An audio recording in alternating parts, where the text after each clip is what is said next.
55.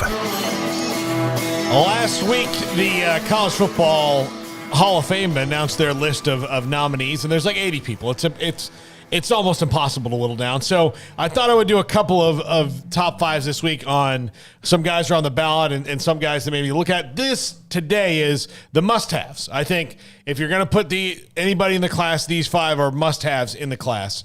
One will show you a tremendous amount of bias in this list, and one will absolutely floor you.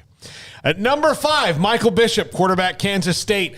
He is, I know there could be some debate about him because, I guess he might have, his record might have been lost to time a little bit, but it wasn't that long ago. This is the guy, though, a JUCO transfer, so that's kind of a big thing. That doesn't happen all that often in the College Football Hall of Fame. And 2, he's the one who, as a player, put Kansas State football on the map. So to me, that makes you a Hall of Famer.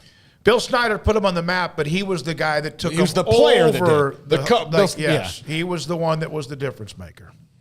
Yeah, one of my favorite players to watch growing up. He was tremendous and gave Nebraska and a lot of other teams a lot of fits. Just incredibly talented, and one of the first guys that really taught me that, I guess because of just my age at the time, that being a great college quarterback doesn't mean you translate to the pros all that well, because he clearly did not translate in any way, shape, or form to being a quarterback in the NFL, but damn, he was good in college. Yeah, had a great arm. He could throw it straight a long way, but that's not necessarily straight a long way. So, but he was a great college quarterback. Number 4, Ray Lewis, one of the greatest defensive players in the history of one of the greatest dynasties of all time in Miami. I think this is a no-brainer as well, that Ray Lewis has to go in. Yeah, I don't know the timeline. I get to vote on this. Mm-hmm.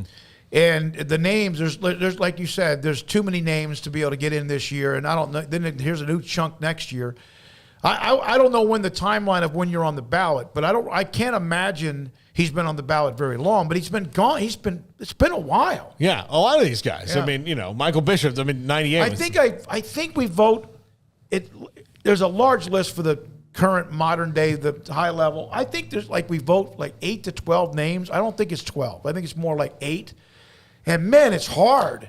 You're like, how do you do that? They have a pretty large class every year. Yeah, they do. They do. But yeah, so because that's why they ask for so many names. But number 3, who's been on the ballot a couple years now, Warrick Dunn, was absolutely an electric, almost automatic touchdown when he was at Florida State. There's a couple of Seminoles. Yes.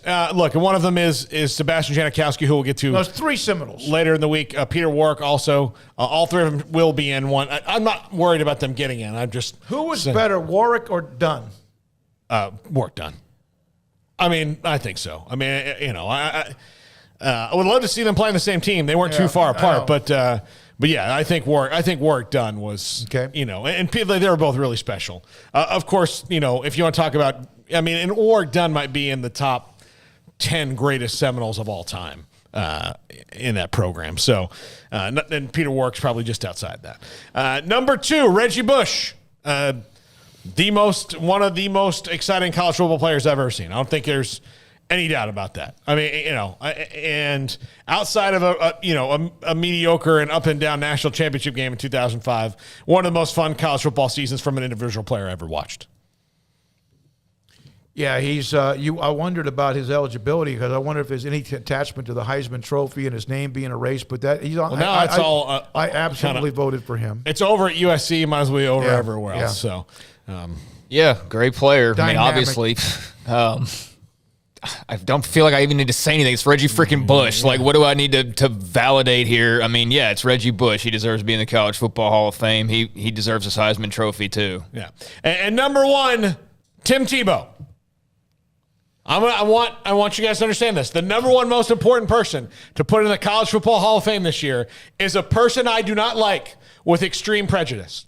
Well, you can not like somebody, but then you also have to still admire the greatness. But I'll tell you, as he was the face of college football, he's a 2-time Heisman Trophy finalist, a 2-time national champion. He's one of the great college football players of all time. I do think that his touchdown record is a little bit overblown since there's a bunch of 1-yard runs, but still, he still scored them, and he still did it, and he should be in there. Well, if nothing else, for the fact that if you don't put him in and make him wait a year, there's going to be a whole bunch of people coming after you, and it's just not worth it since you're going to put him in anyway. So Tim Tebow should be the number one person. This is his first year on the ballot. You shouldn't make him wait. I understand there's a lot of people on the ballot, but do not make Tim Tebow wait. He deserves to be in there. I mean, he should be in there in the first try. Don't make him sit and languish like poor Flozell Adams. Every year I get the release, and Flozell Adams alphabetically is the first one listed, and should be a college football Hall of Famer, but it's been 3 or 4 years and he hasn't gotten in yet. So here are the guys I voted for, and I think it might be 12. And I had Peter Warrick over Warrick Dunn. I should have called you about that. Michael Bishop, Reggie Bush, Dan Hampton, incredible player in college at Arkansas. Steve Hutchinson, great player at Michigan. Derek Johnson, Waco High's very own from Texas. Ray Lewis, Kellen Moore, who became the all-time winningest quarterback and passing up Colt McCoy. Dan Neal, offensive lineman UT. Julius Peppers. Simeon Rice, Syracuse. Tim Tebow, Peter Warrick. Look, Peter Warrick is looking. We can split hairs on it. And then if you put like one on, you're like, how do you take somebody off that list? But you have to. That's all I could do. The fact that Sebastian Janikowski's not on it hurts me, but only the most dominant kicker in the history of college football, and the most fun personality as well. Great job, Paul.